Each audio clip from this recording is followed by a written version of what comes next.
এদেরকে বলি ভারতীয় এবং হিন্দু হিসেবে খুন করেছে, এরা শহীদ। এবং যারা ভণ্ড সেকুলার, এই রাজ্যের মুখ্যমন্ত্রী সহ, মুখ্যমন্ত্রীর 3টে এক্সহ্যান্ডেল দেখবেন, কোথাও ইসলামিক টেরারিজম বলেননি, মুসলমান ভোটের ভয়, এটা ইসলামিক টেরারিজম।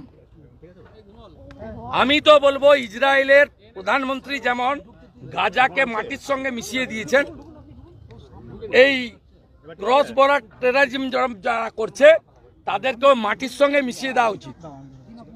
এবং আমরা যারা ভারতীয় এবং সনাতন, আমরা 260টা দেহ চাই জিহাদি।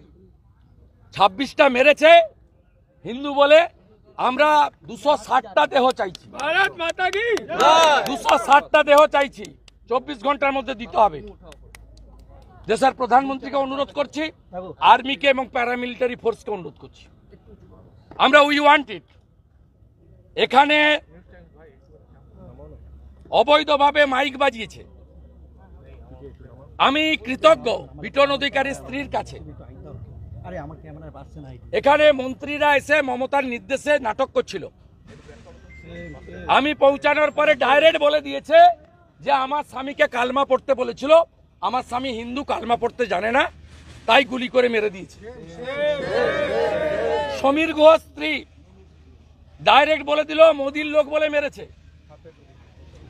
তৃণমূলের কাউন্সিলর অসীম বসুর সামনে বলেছে হাতে ডোর ছিল তাই মেরে দিয়েছে, বলেছে তোরা মোদির লোক।